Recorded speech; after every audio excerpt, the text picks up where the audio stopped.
Meus queridos irmãos, a paz do Senhor Jesus. Como é bom estarmos aqui novamente para estudarmos a maravilhosa e gloriosa Palavra de Deus. Hoje nós vamos falar sobre um assunto extremamente importante e, como todos os outros, é um pouquinho subestimado. O povo tem tendência a achar que graça, né, já seja tudo sobre graça. Não precisa aprender nada. Mas acredite em mim, querido, sempre vai ter a aprender graça. Vamos aprender sobre a graça o resto da nossa vida e continuaremos a aprender sobre a graça no reino eterno de Cristo. Amém? Por isso é sempre muito bom a gente estar pegando esse conceito, né? Antes de ainda falar sobre a graça, mesmo sobre a aula, tem um vídeo lá no meu canal, sabe aquele canal que eu posto os videozinhos das aulas? Que normalmente é restrito. Eu posto as aulas restritas, né? Mas tem algumas aulas que não são restritas. Sobre dispensações e aliança.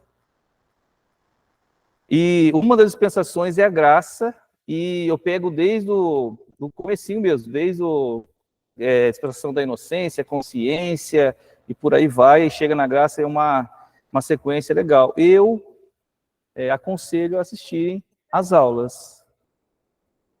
Não, é o mesmo canal. É um canal, ali quando eu mando a aula, você entra no canal, aí o canal tem algumas aulas lá. Que é sobre a dispensação mesmo, é muito bom. Dá para vocês compreender algumas coisas, né? Amém? Vamos fazer uma oração? Pai querido, nós te agradecemos por essa oportunidade, mais uma vez, estarmos aqui presentes nesta aula. Obrigado, Senhor, por podermos ter esse presente de poder ouvir, aprender da Tua palavra, dos Teus conceitos. Que o Senhor venha abrir a nossa mente, o nosso coração nesta noite, para que nós possamos absorver tudo que for dito, Senhor, que a Tua graça esteja conosco, que o Senhor possa revelar, que o Senhor possa ministrar aqui esta noite, e que tudo seja feito debaixo da Tua graça, do Teu amor, do Teu poder. Nós colocamos totalmente à disposição do Senhor, com o coração aberto, a mente aberta, para receber tudo aquilo que o Senhor tem para nós nesta noite. Nós te agradecemos em nome de Jesus. Amém. Glória a Deus. Meus queridos, graça. O que é graça em sua...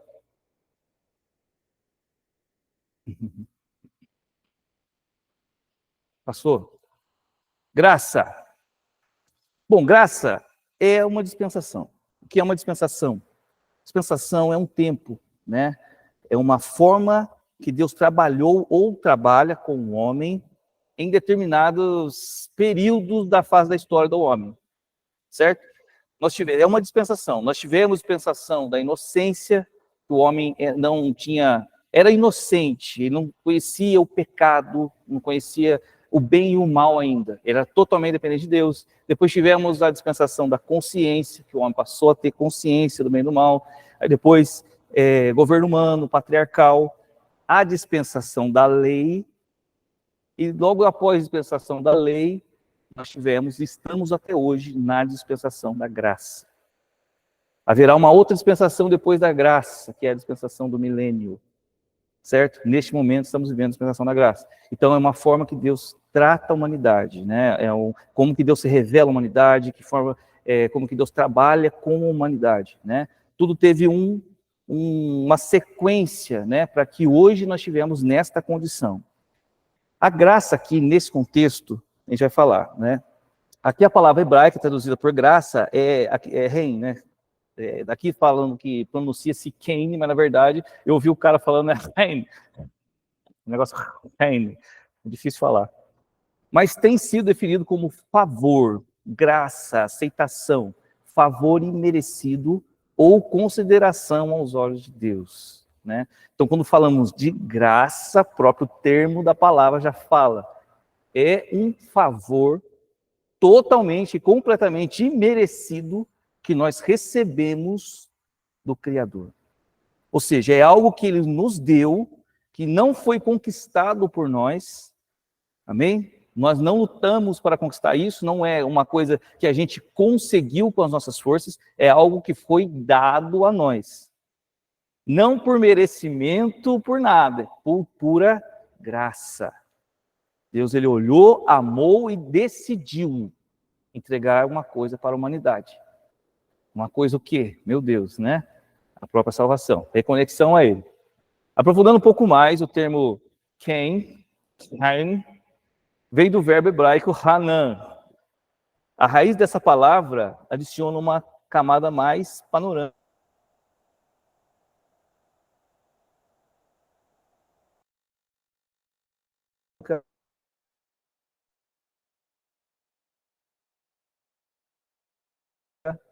E humanamente. A graça é algo que alguém superior, que tem algo, se inclina. Mas não no sentido de reverência, no sentido de abaixar mesmo.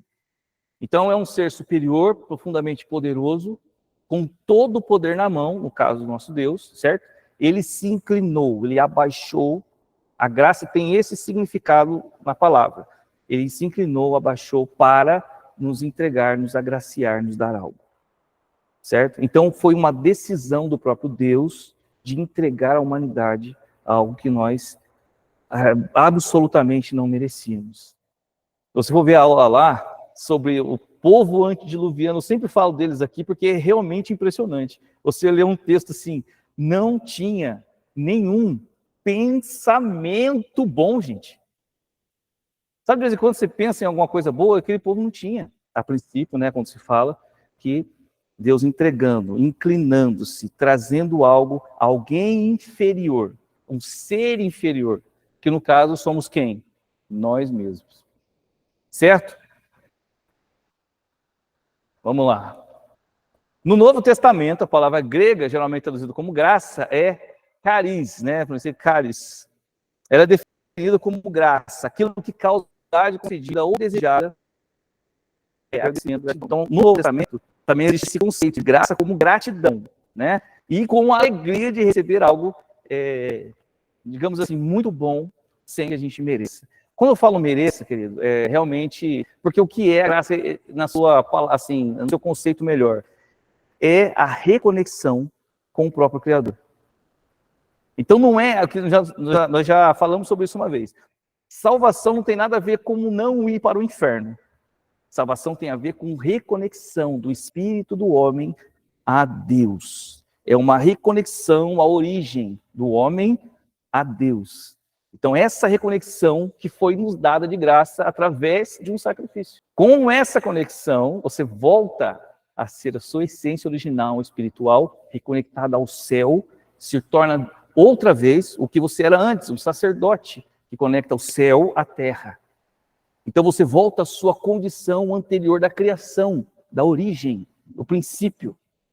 Por quê? Porque ele decidiu entregar e pagar a dívida que nós tínhamos com ele, né? Quando a gente se separou de Deus, como a gente já conversou antes, não tinha retorno, certo? Existia alguma forma de retornar a Deus? Não tinha retorno. Não importava se você se tornaria uma pessoa extremamente boa a partir dali, né? Se você ia fazer tudo certinho, ia ser o homem mais bondoso da face da terra, nada disso ia funcionar, né? Nada disso seria suficiente. Era preciso que a salvação viesse de Deus para a terra, de Deus para o homem e não do homem para Deus. Era preciso que, se o homem fosse salvo, teria que ser a bondade de Deus, teria que se inclinar mesmo e entregar ao homem esta bênção, esta graça. Não teria outro jeito. Se Deus olhasse, virasse as costas e dissesse, o homem não tem mais jeito, o homem estaria perdido. Ponto final. Agora, porque ele se inclinou, porque ele veio aqui na terra, entregou seu filho, por causa desta inclinação, por causa dessa bondade, vamos dizer, graça, né? Benevolência, nós recebemos um caminho de volta à origem. Nós temos em Deus. Só, porque fala graça, porque só poderia vir dele. E só poderia vir de graça, não podemos pagar.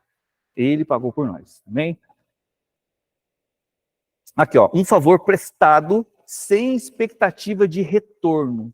Uma expressão absolutamente livre da bondade de Deus para com os homens, que encontra seu único motivo na generosidade e benevolência do doador.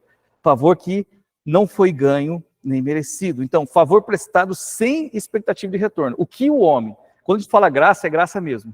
Então, assim, né? Primeiro, não merecíamos.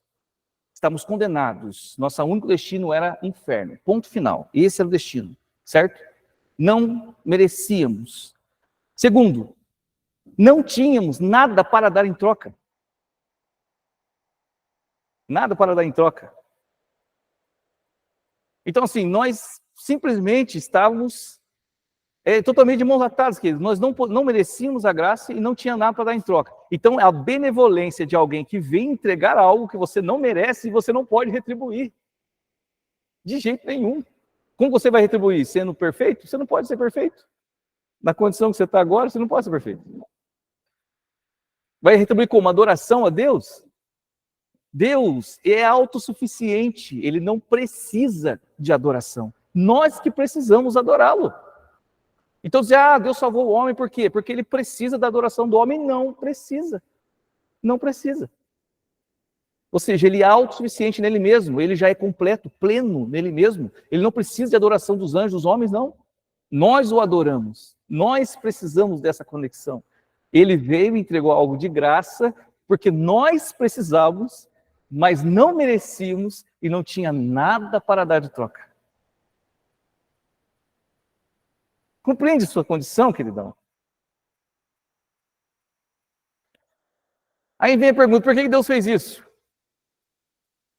Uma palavra, amor puro. Amor, só isso. Só isso. Vamos lá. Eu estava lendo e eu não tinha passado para vocês aqui. Olha, que legal. Estava lendo aí vocês. Bom, eu já li, viu, queridos? Amém. Irmã Jéssica, isso é uma benção. Olha o tamanho dessa letra. Olha que maravilha isso aí, irmã. Todo mundo está enxergando? Glória a Deus, irmã. Deus te abençoe, viu? A irmã tem uma paciência de... Aqui em Romanos 3, 22 a 24, diz assim: isto é a justiça de Deus pela fé em Jesus Cristo, para todos sobre... Como é que é? Pela fé em Jesus Cristo, para todos e sobre todos os que creem. Porque não há diferença, porque todos pecaram e destituídos estão da glória de Deus, sendo justificados gratuitamente pela sua graça, pela redenção que há em Cristo. Ou seja, o texto diz, todos os homens pecaram, não há um homem sequer capaz, ou um homem que tenha verdadeiro e profundo relacionamento com Deus perfeito. Não há um homem perfeito. Todos já nasceu com a raiz do pecado em si. A raiz do pecado foi passada à geração de Adão. Adão foi procriando com a raiz do pecado, questão. Então o homem já nasce condenado ao inferno. E a desconexão com Deus. O homem não tem conexão com Deus. Na sua, vamos dizer, condição. Agora, a Bíblia fala aqui que nós somos justificados, a justiça de Deus pela fé em Jesus Cristo, sendo justificado gratuitamente, de graça, pela graça. Então você entende assim, quando nós falamos de graça, entenda esse conceito. A graça é algo que foi lhe dado, certo?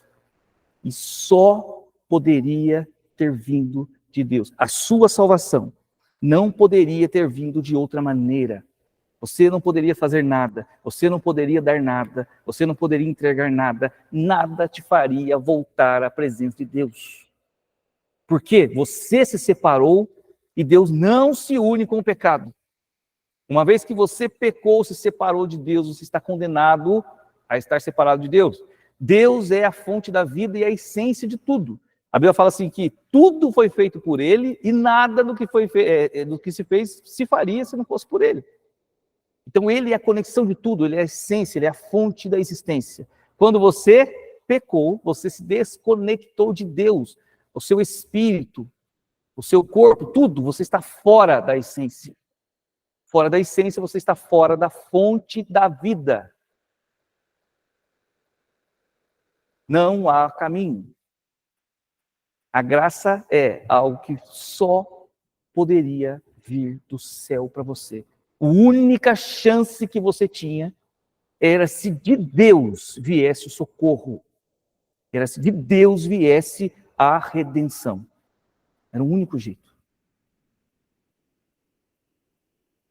Isso é graça. A redenção veio? Graças a Deus. Hoje você está aqui ouvindo a palavrinha de Deus, feliz da vida, irmãozão. Olha aí, que a felicidade desse menino, gente. Sabe por quê? Está reconectado ao Espírito. Você gosta de vir na igreja aqui, adorar, né? Dar uma dançada aí, pá, pega a bandeirinha. Sente a presença dele? Sente, não sente? Não é maravilhoso, gente? Meu Deus! Estamos reconectados a Deus. Amém? Agora começa a ficar interessante. A lei. Vou falar mais alto que no microfone. A lei. Em contrapartida, o que é a lei? Alguém já ouviu esse termo aqui? Você com certeza já escutou a seguinte frase: vivemos na época da graça, da fé em Jesus Cristo. Aí o texto em Efésios diz: porque pela graça sois salvos por meio da fé. Isso não vem de vós, é dom de Deus. Não vem das obras, para que ninguém se glorie. Aí, a maioria das vezes, quando alguém fala assim, nós estamos agora no tempo da graça, não é no tempo da lei. Na maioria das vezes significa o quê? Que não tem mais tanto rigor assim. Em comunhão com Deus. Estamos na graça. Então, eu estou livre da lei. Estou livre da lei. Será que é isso mesmo?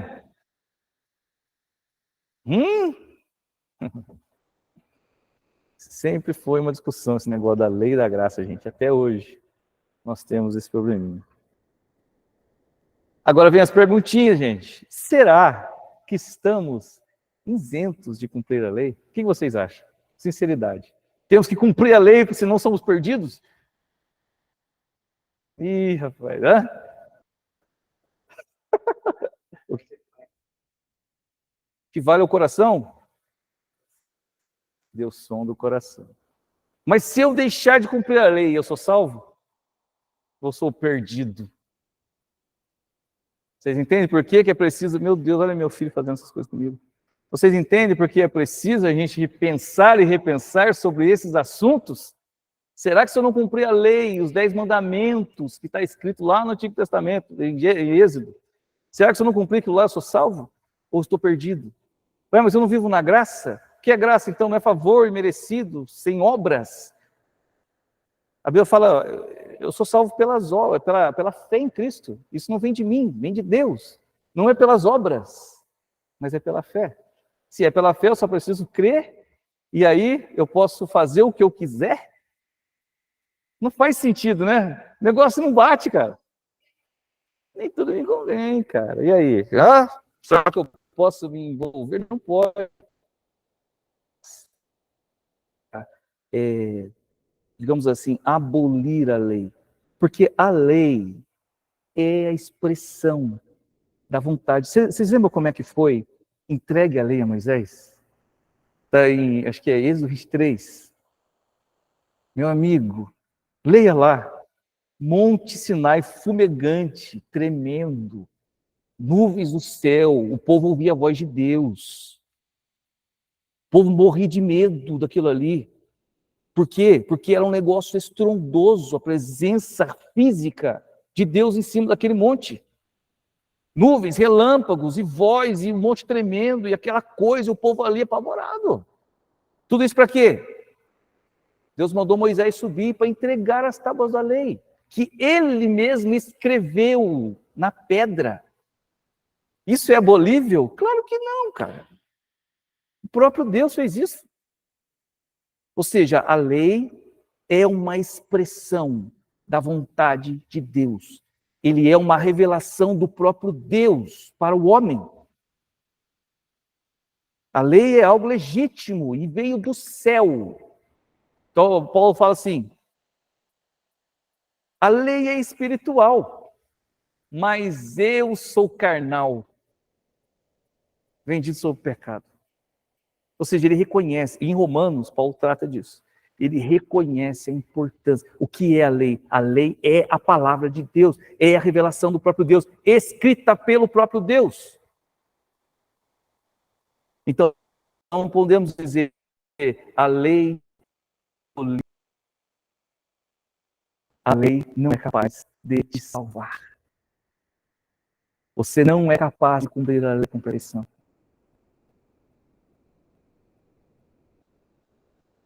Tiago 2,10. Pois quem obedece a toda a lei, mas tropeça em apenas um ponto, torna-se culpado de quebrá-la inteiramente. Se você obedece à lei, eu fiz tudo que a lei mandou, tudo, mas tive um pensamento mau, você quebrou a lei inteira e é réu de inferno pela lei. E você é condenado pela lei, porque a lei condena. A lei, ela revela o seu pecado para você. Antes você nem sabia que era pecado, mas agora você vê a lei e fala, isso é pecado. E agora você está consciente, portanto, você é culpado do pecado que a lei condena. Ou seja, a lei é legítima, é real, é verdade, veio de Deus e revela, mas a lei não pode salvar o homem.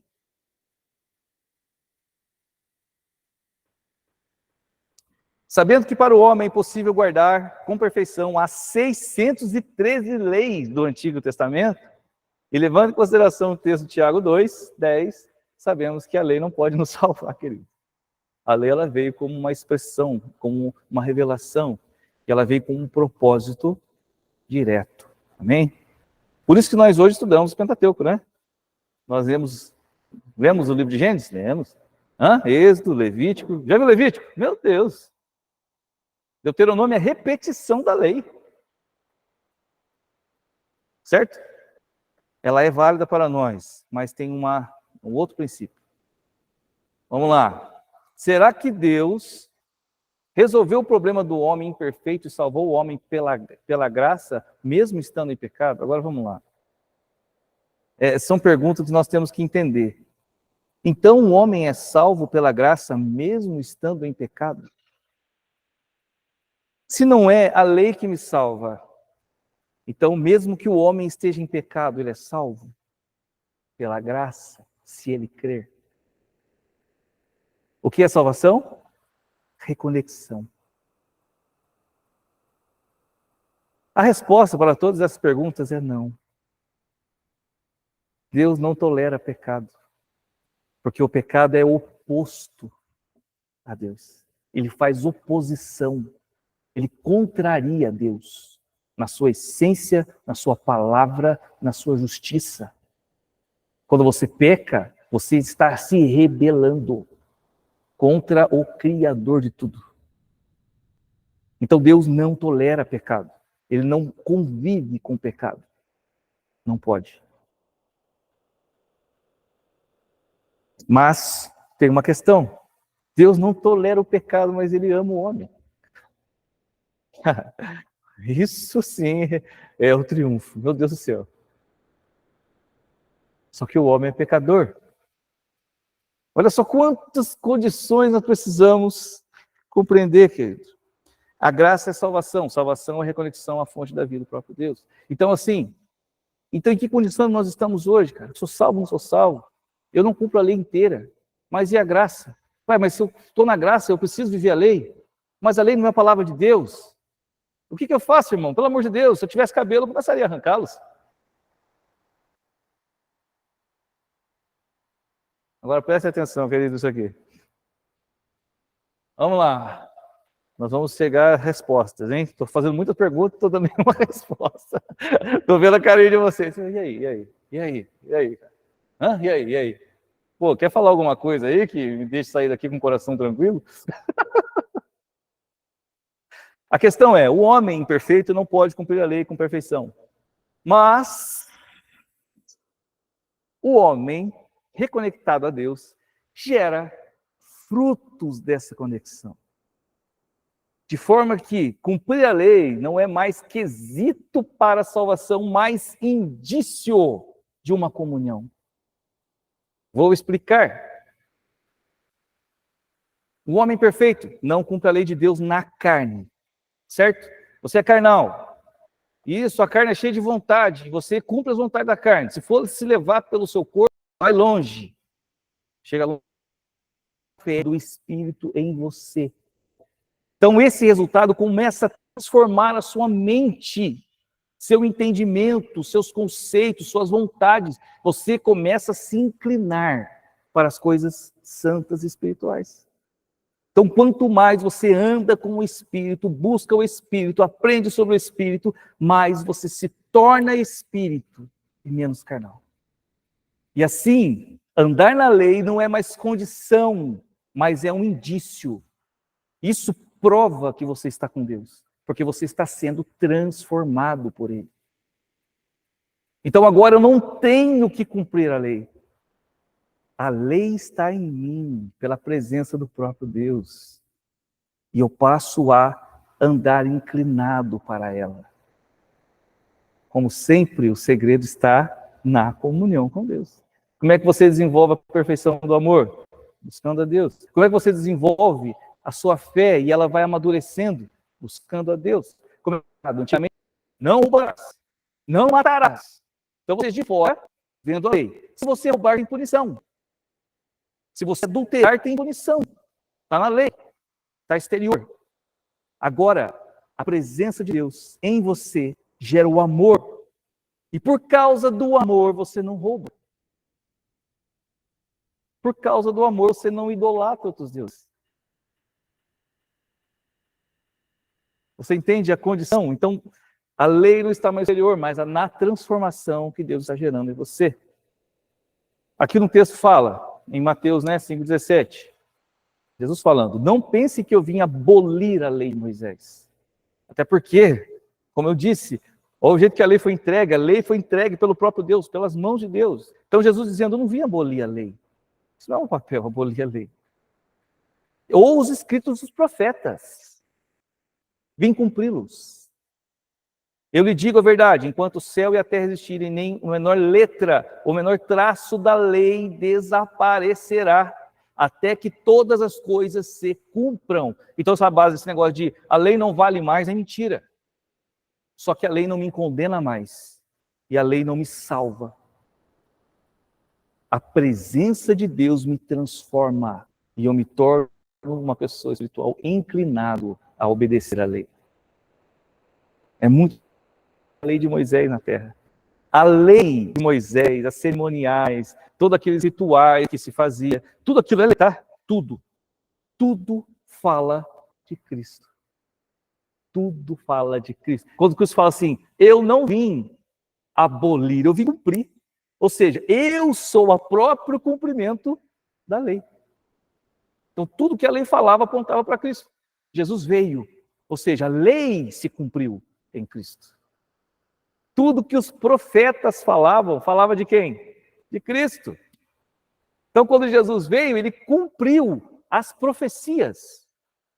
Então, ele disse, eu não vim abolir, eu vim cumprir, eu sou a própria personificação da profecia e da lei. Então, entendo, o que nós temos que buscar? Cumprir a lei? Isso é impossível para nós. Nós temos que buscar comunhão com Deus, para que Ele nos transforme e a gente passe a se inclinar para as coisas do céu. Entende a diferença? É muito melhor. Agora o próprio Espírito aí está dentro de você, te conduzindo, explicando, consolando e revelando. Amém? Você não tem que mais cumprir a lei na carne, como era antes. Você pode cumprir a lei no Espírito, através da comunhão com Deus. Isso aqui eu já disse, né?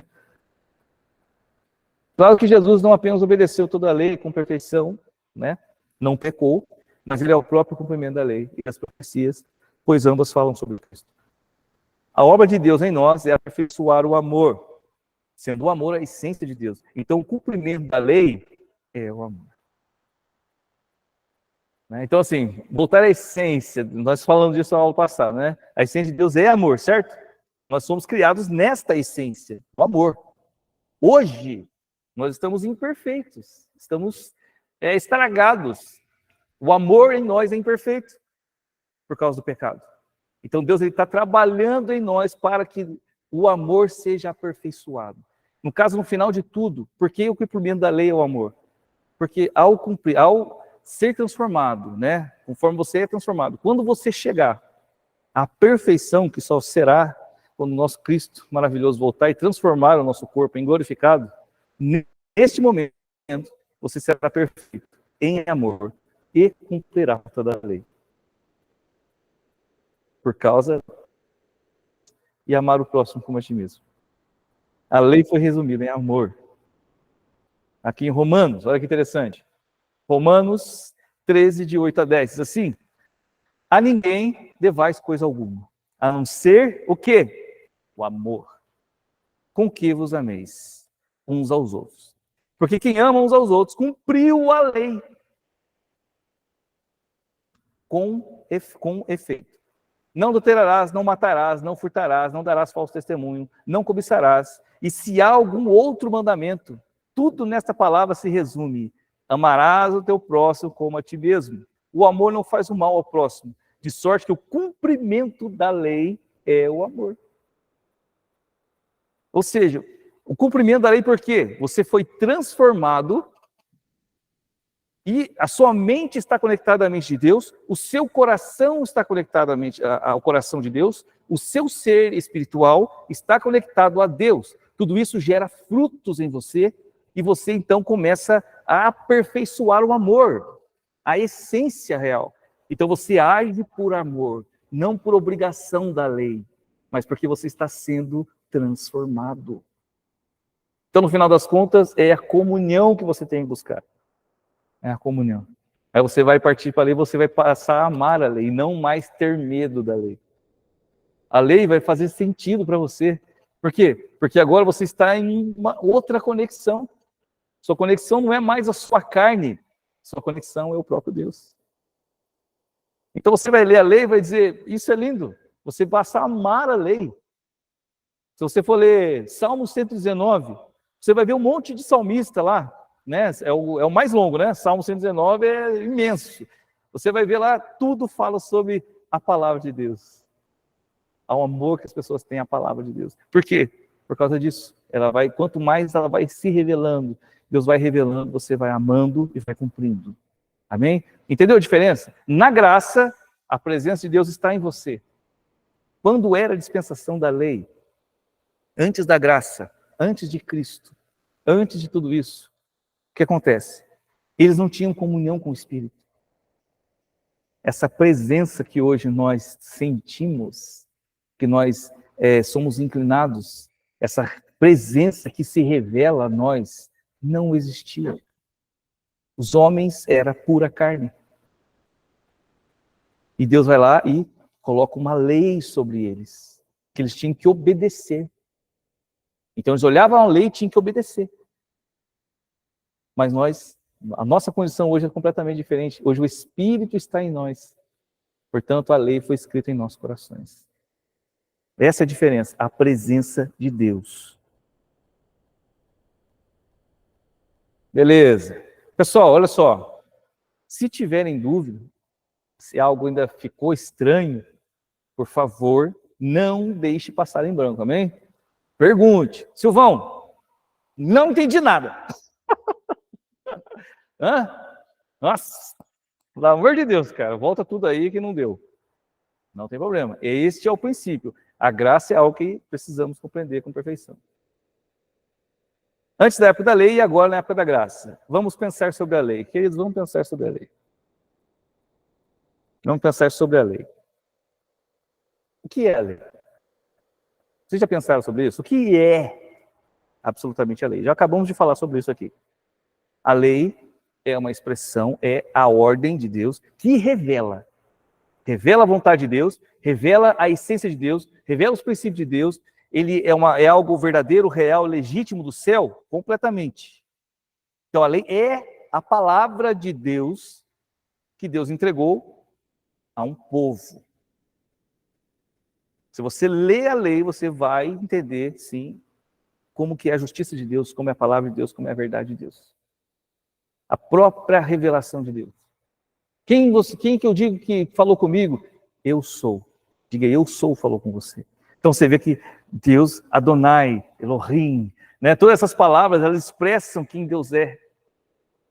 Como que Deus tratou com a humanidade, todas as histórias ali que Deus revelou, todas as profecias, tudo fala sobre um coração, um desejo, um amor pela humanidade, o resgate da humanidade. Então ali ele revela o coração. A lei de Deus é a palavra de Deus que veio do céu, entregue para o homem, para um povo.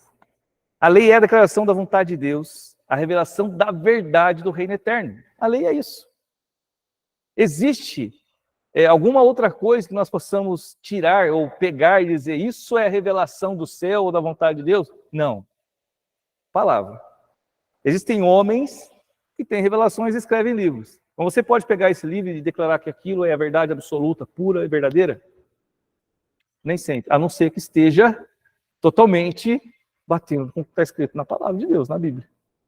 Você pega um livro de um cara que é totalmente renomado, mas o que ele disse não está batendo com a Bíblia, é legítimo? Não.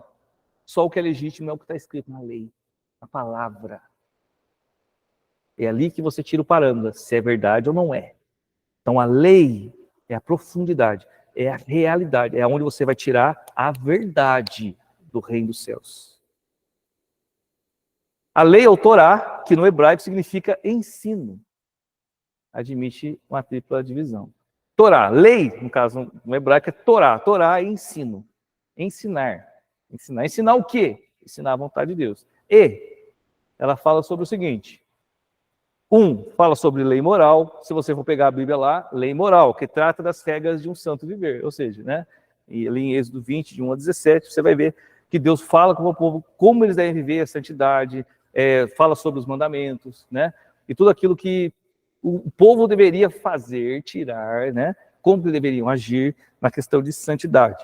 Fala sobre lei civil também, que trata da vida jurídica e social de Israel. É interessante. Aí você vai ver lá que tem toda a regra, irmão.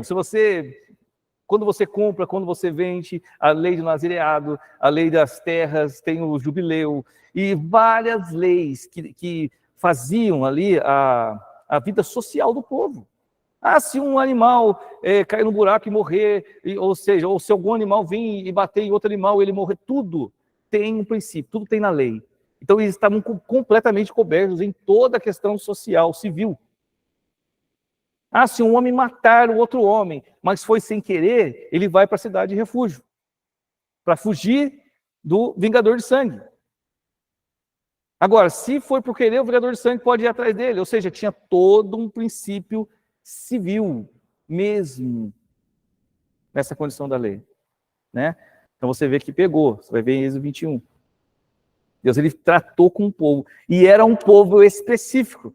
Hoje em dia, nós seguimos essa lei civil da Bíblia?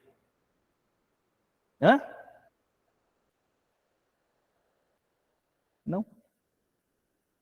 Isso tinha um propósito, mas serve para nós hoje? Esta lei não serve para nós hoje.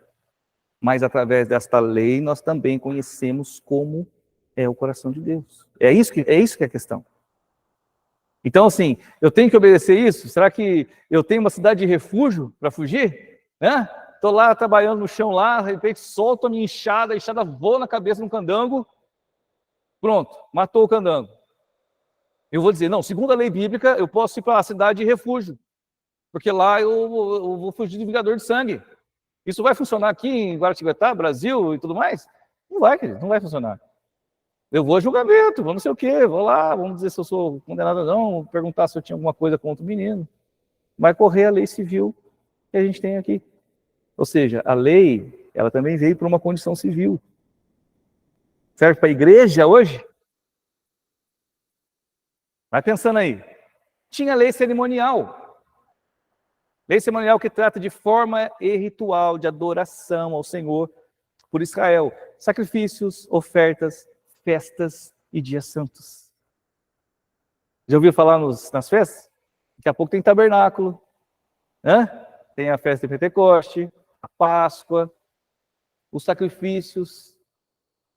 A lei tratava também de cerimonial religioso. Hoje, você como igreja do Senhor, também celebra as festas bíblicas? Você sacrifica animaizinhos?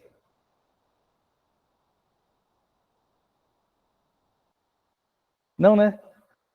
Então essa lei ela veio para um propósito. Ela veio para um propósito. Mas se você for estudar as festas bíblicas dos dias santos, você vai compreender algo do coração de Deus? Vai. Ela tem significado. Mas você não vai cumprir esta lei na íntegra nesse propósito, porque ela tinha um propósito para um povo específico. Foi entregue para Moisés para tratar com Israel. A lei civil, a lei cerimonial era para o povo de Israel, por um propósito. A igreja não segue essas leis, é civil e cerimonial. Agora, tinha um propósito. Apesar de que nós precisamos entender essas festas, porque tudo trata de Cristo, tudo trata da salvação da humanidade. E dar-te as tábuas de pedra e a lei e os mandamentos que tem escrito para os ensinar. Deus disse a quem? Ok? Isso, meu povo, quero ouvir a voz de vocês, meu Deus. Gente. Moisés, com um propósito. Então disse o Senhor a Moisés, sobe a mim ao monte, fica lá, e dar-te as tábuas de pedra e a lei. E os mandamentos que tenho escrito, para qual propósito? Ensinar. Deus estava falando com Moisés para ensinar quem? O povo? Qual povo? Hã? Povo de Israel. Então Deus disse a Moisés, sobe no monte que eu vou te entregar a lei para ensinar o povo.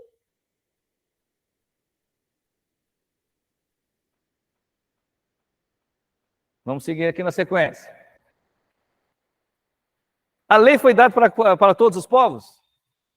Subiu mais alguém lá? O faraó subiu lá? Hã? O pessoal da Síria, a galera da Síria subiu lá? Hã? Não. O pessoal dos filisteus. Tem um gigante lá? Só Moisés. O Senhor não tomou prazer em vós, nem vos escolheu, porque a vossa multidão era mais do que a de todos os outros povos. Pois vocês eram menos em número do que todos os povos. Mas porque o Senhor vos amava, e para guardar, atenção para esta palavra, e para guardar o juramento que fizera a seus pais, o Senhor vos tirou da mão com mão forte, e vos resgatou da casa da servidão, da mão de Faraó, o rei do Egito. Deus entregou a lei a Moisés para que ensinasse o povo por causa de uma aliança que ele fez com quem? Com os seus pais. Que pais que o Senhor está falando aqui, queridão? Abraão. Hã? Abraão, Isaac e Jacó. Abraão, Isaac e Jacó. Por causa desta aliança eu os chamei. Não é porque vocês são... Olha o que ele está falando aqui, ó. Não é porque vocês são grande povo. Não é porque vocês se acham bonzão, não. Vocês acham que são bonzão? Tem povo maior do que vocês. Tem povo mais forte do que vocês. Tem povo melhores do que vocês. Eu chamei vocês porque eu tenho uma aliança com seus pais. Abraão, Isaac e Jacó. Então Deus chama Moisés e entrega a lei ao povo de Israel por causa da aliança que ele tem com Abraão, Isaac e Jacó, por um princípio, por um propósito.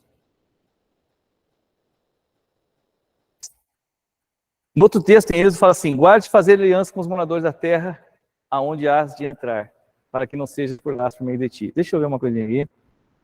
Ah, sim. Isso vai corroborar aqui para vocês. Queridões, pensem comigo um pouco. Há algum texto bíblico sobre pregar a lei aos povos? Você já ouviu, sim, algum texto bíblico, Deus dizendo a Israel, Israel, vá a todas as nações e pregue a lei.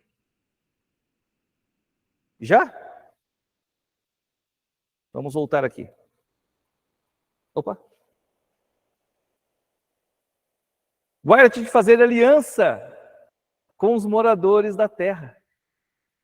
Muito pelo contrário. Deus diz, povo de Israel, não é para vocês se misturarem com os povos.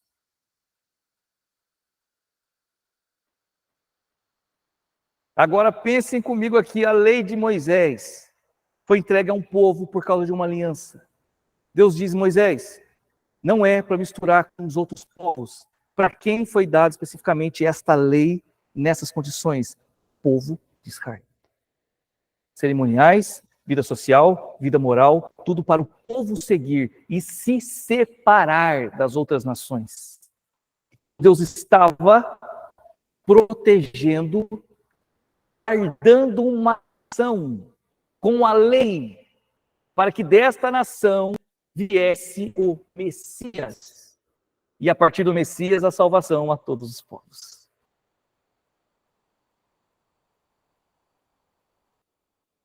Pegou? Ah, moleque!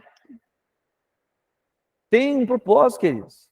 Deus, ele chamou o povo. Então, assim, você vai ver todo esse trabalho de Deus com o povo de Israel. Então, assim, a lei só veio para Moisés ali no deserto para ensinar o povo, e Deus montou toda a vida do povo, na vida social, moral e religiosa, cerimonial.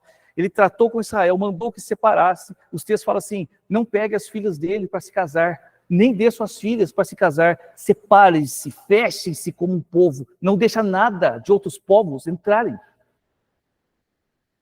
Fecha. Mantenha-se seguro na santidade, porque eu preciso que venha o Messias. Se Israel se contaminasse como os outros povos, como Deus traria o Messias? Se Israel fosse que nem os filisteus, fosse que nem os jebuseus, os midianitas, idólatras, Deus teve um propósito. O propósito sempre foi salvar toda a humanidade. Na dispensação da lei, ele chamou um povo e separou. Mas o propósito, toda a humanidade. Deus disse a Abraão, Abraão, por causa do que você fez aqui no Monte Moriá, todas as famílias da terra serão benditas. Sabe quem são as famílias da terra benditas hoje? Isso, queridão, você, eu, todos nós. Amém? Deixa eu ver o que está escrito no texto, eu nem li, né? Olha lá. E olha só que interessante o texto de Deuteronômio 6, 6 e 7. Olha o que Deus disse em Deuteronômio a Josué. E essas palavras que hoje te ordeno estarão no teu coração. Qual palavra, querido? A lei. E as palavras que hoje te ordeno estarão no teu coração e as ensinarás a quem? A quem? A seus filhos. Está escrito ali, ensinarás aos outros povos? E as outras nações, e as outras gentes? Ensinarás a teus filhos. E delas falarás assentado em tua casa, andando pelo caminho, deitando e levantando. Então a lei hoje nos revela a vontade de Deus, sim. A lei hoje nos traz a verdade do reino dos céus, do coração de Deus, a verdade, a palavra, sim. Mas esta lei veio para separar um povo de toda a humanidade, para que eles fossem santos, para que através dessa santidade, desse povo separado, viesse o Messias, e o Messias trouxesse a graça a todos os povos.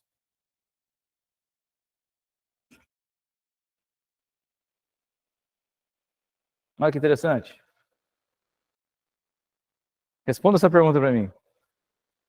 A lei foi dada para levar salvação à humanidade? O que vocês acham? Hã? Para levar a salvação para a humanidade? A lei foi dada para levar a salvação à humanidade. Você é salvo pela lei? Não. Você é salvo pela? Então a lei não foi trazida para trazer salvação à humanidade. Paulo, em Romanos, bate firme. Ele diz que a lei foi trazida para trazer condenação. Condenação. Então nem salvação. Paulo diz que a lei veio para trazer condenação, porque antes de você saber, você não pecava. Você é inocente. Veio a lei, agora você sabe que é pecado e comete o pecado consciente. Então você é culpado do pecado. Gálatas 2,16 diz assim: sabemos que ninguém é justificado pela prática da lei, mas mediante a fé em Jesus Cristo. Assim nós também cremos em Cristo Jesus para sermos justificados pela fé em Cristo, e não pela prática da lei, porque pela prática da lei ninguém será. É muito claro isso aqui, gente. Não é muito claro isso aqui. A lei não veio para trazer salvação à humanidade. A lei veio para um propósito específico com Israel. Embora, através da lei, nós também aprendemos e conhecemos o coração de Deus. A lei veio para separar um povo do pecado. Isso ficou claro? Tenho 5 minutos. Vamos ver o que eu vou fazer no próximo aqui.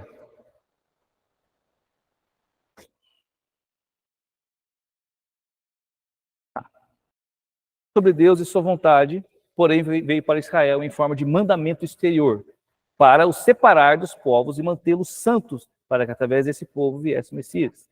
Estamos falando sobre isso. Em todas as cartas de Paulo às igrejas, olha que interessante isso também, queridos. Olha só, se você for ler as cartas de Paulo às igrejas, Gálatas, Filipenses, Tessalonicenses, todas as cartas de Paulo, os seus maiores perseguidores, os maiores problemas que Paulo teve era com o povo judeu que se convertia e queria judaizar a graça. Queria fazer com que o povo cumprisse a lei de Moisés. O povo da igreja. E Paulo dizia, não é pela lei, é pela graça, não é pela lei. A lei não salva, a lei condena, a graça que salva.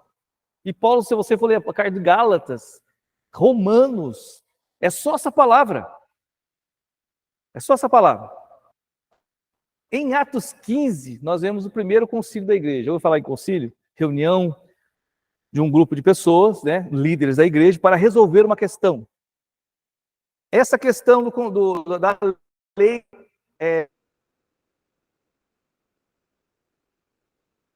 ok? Eles estavam falando essas coisas, ou seja, para ser salvo era preciso cumprir a lei de Moisés.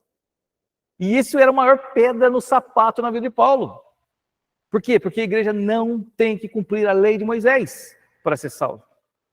A igreja precisa estar aos pés de Cristo e ter fé e ser transformado por Ele. Em Atos 15, nós vemos este concílio falando, olha que interessante, para não ficar mais dúvida, se a igreja precisa ou não cumprir de fato a lei para ser salvo. O primeiro concílio escrito na Bíblia, olha só o assunto, em Atos 15, 5, diz assim: alguns, porém, da seita dos fariseus, que tinham crido, ou seja, viraram cristãos, se levantaram dizendo que era mister circuncidá-los e mandar-lhes que guardasse a lei de Moisés. O assunto do concílio foi isso aqui. Então disseram, os fariseus vieram, se converteram, alguns judeus, e disseram que é preciso que os novos convertidos guardem a lei de Moisés e seja circuncidado, que era um sinal, a circuncisão era um sinal da aliança de Abraão, do povo de Israel com Deus. Não tem nada a ver com a igreja. Então eles queriam que os cristãos agora fossem circuncidados e guardassem a lei. Aí o resultado do concílio pelos apóstolos, inclusive o apóstolo Tiago Maior, que era o apóstolo que, vamos dizer assim, né, liderava os outros apóstolos ali, a igreja de Jerusalém. Depois disso, voltarei e reedificarei o tabernáculo de Davi, que está caído. Levantá-lo-ei das suas ruínas, tornarei a edificá-lo, para que o restante dos homens busque ao Senhor e todos os gentios sobre os quais o meu nome é invocado, diz o Senhor, que faz todas essas coisas.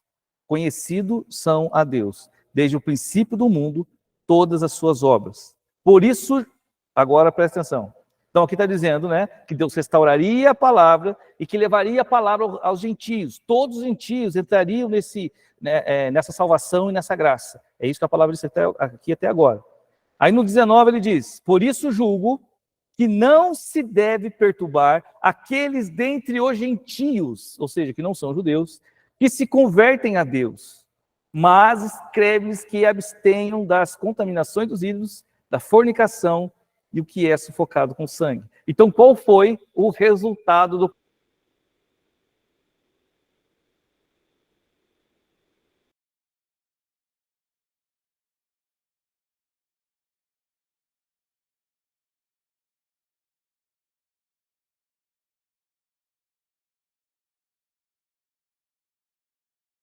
e do que é sufocado. Demorou, filha? Vai com Deus.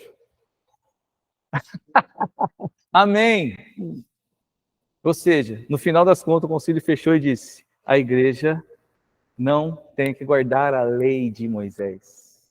A igreja está debaixo da graça de Deus. Só tem que guardar da contaminação dos ídolos, da fornicação e do que é sufocado. Tem que ser circuncidado? Não. Tem que guardar o sábado? Não. Tem que cumprir as festas bíblicas? Não. Tem que fazer sacrifícios cerimoniais? Tem que usar aquela roupinha do sacerdote? Tem que usar o filactério? Ah, você quer usar o filactério, irmão? Eu sei, irmão. É o máximo aquilo lá mesmo. Tem que usar o filactério? Não. A igreja não salva pela lei. Salva. Deixa eu pensar um pouco lá em casa sozinho, no escuro da noite, refletir. Quem sabe não surge uma expressão e uma perguntinha, né, irmã Jéssica? Se surgir, não hesite em perguntar. Se for uma pergunta razoável, ponha no grupo mesmo. Se você não tiver coragem de pôr no grupo, fale comigo, mas não saia com dúvida, tá bom? Sobre a lei, sobre a graça, do que a gente falou aqui até agora. Amém? Por enquanto aqui, tá tranquilo? Todo mundo tinindo. Hã? Tá com cara até de mais inteligente, irmão? É, garotão. Glória a Deus.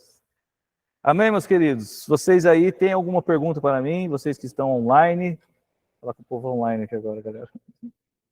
Vocês estão online, tem alguma pergunta? Não? Qualquer coisa, manda no chat que eu não escuto, viu? Por favor. Deixa eu ver a carinha de vocês aqui. Nós vamos tirar a nossa foto.